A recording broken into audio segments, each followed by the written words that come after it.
Let's go right now to Pamela Brady, who's going to show us exactly how strong these storms were. Pam?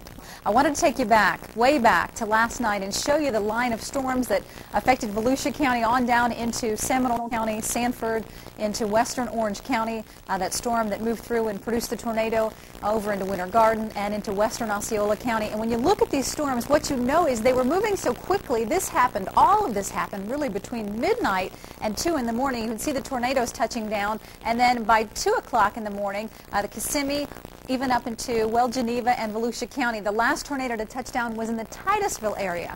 So when we look at tornadoes, they're on a scale somewhat like hurricanes. You know, we talk about hurricanes being a category 1 or 2 or 3 or 4 or 5. Well, tornadoes are actually measured on what is called the Fujita scale. And we're going to take a look at that so we can talk about a couple of our tornadoes today. Because what happened, you see, the National Weather Service office goes out and surveys damage, and then they tell us what they think, depending on the damage, how severe they think the tornado was. Now, keep in mind, most of the tornadoes that we talk about here in Central Florida are an F0 or an F1. So we're talking about very weak with winds at 40 to 72 miles an hour, or considered weak with winds at 73 to 112 miles an hour. But today's tornado in Osceola County has been named an F4. I just have never been involved in anything like this. I mean, we've had smaller tornadoes here, and I've been here for a long time. I've been here 10 years, and I've never personally gone through anything like that. I guess I've had the privilege of going to a lot of other places in the country and taking relief efforts to other countries even, and going to flooded out places in the Plain States and taking books and doing neat stuff for kids there. But there really truly is something different when they're your own children in Central Florida, and there are families here. Osceola County was hardest hit. 25 deaths, more than 147 injuries, and an estimated $37 million in damage. Though the survivors had lost most of their possessions, material items seemed less important as they stood looking at their shattered dreams, grateful that they were alive.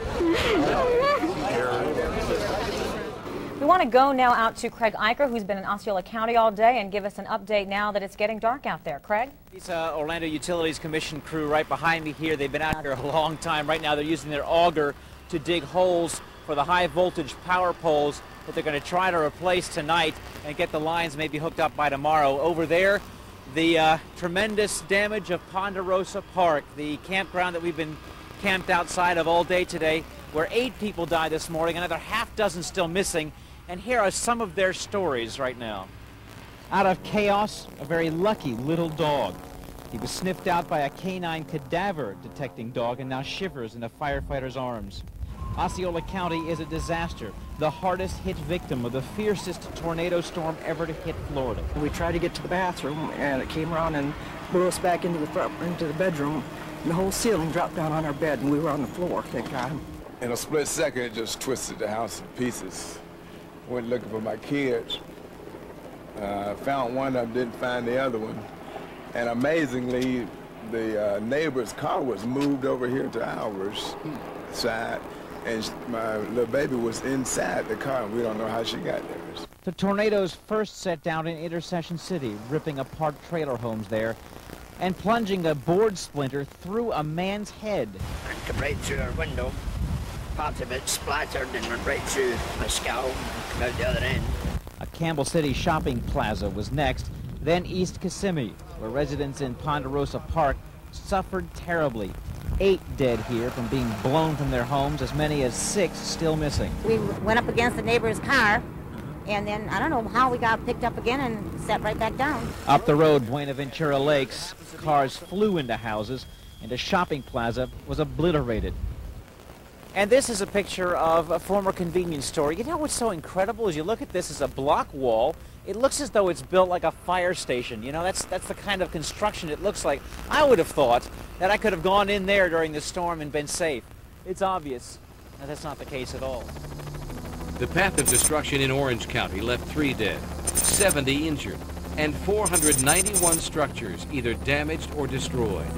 At the Country Garden Apartments in Winter Garden, police escorted families back into what was left of their homes in hopes of salvaging anything they could. None of the victims will ever forget that night. It hit and it blew the roof off above us. It tried to suck us up. We could feel it. I could feel it trying to suck us up, and I wedged myself so it couldn't. If it would have lasted a few more seconds, I mean, to be honest with you, I can't believe we're alive. I was crawling in bed last night around midnight, and all of a sudden it cut loose, and we heard it sound like a freight train coming. And within 5 minutes, I looked out the balcony. When the sky lit up, we could see this building here. The roof was gone on it. And when it finally slacked up, I figured, oh, it couldn't be that bad. I come out here looking around, the dumpster's floating in on the lake, and the rest of these buildings are gone. It's a big old mess. Well, the rubble is 2 stories high in Winter Garden at the Country Garden Apartments, where the twister demolished 8 buildings. We showed you that yesterday. Amy Westerby now with some touching stories of survival and sorrow. There's Tanya. No, that's Tanya. That's Tanya. Standing in the middle of decimation, Mike and Sharon Bone found a moment to smile and enjoy family photographs. Amazingly, the memory chest they were packed in escaped the tornado's fury. After we made it out alive, that was number 1. This is number 2. The Bones were among about 100 people allowed back into the rubble that was once their homes. They grabbed what they could, however they could, trying to leave with what was most important. Some renters, like Doris Blankenship, were allowed inside, but only if their building was standing, and only for 10 minutes apiece. A couple more minutes just to get these. That was one mad scramble. Most walked away with something thought lost and now treasured. All walked away with a more vivid memory of what they went through to stay alive. The toilet fell on me and just scraped me all up. Almost every muscle in my back is pulled. Their bodies will heal, they know, but no one's quite sure when their hearts will be whole again. Elliot Lewis is in Sky 6. He was over Osceola County. Now he's back over Winter Garden. Good morning again, Elliot. Well, good morning, Mike. We are looking at some of the damage that has gone on here. You can see right in the middle of this mobile home park just how devastating it is. I mean, roofs collapsed, walls blown out, you name it. Homes that are just no more. I guess on a personal level, it makes you stop and think. A lot of times we don't get the chance to do that when we're in the middle of covering a story as big as this. You kind of have to, go with the moment. But after it was all over and after we landed the helicopter that day, it really made you stop and think about the devastation that this tornado had caused and how fragile life is.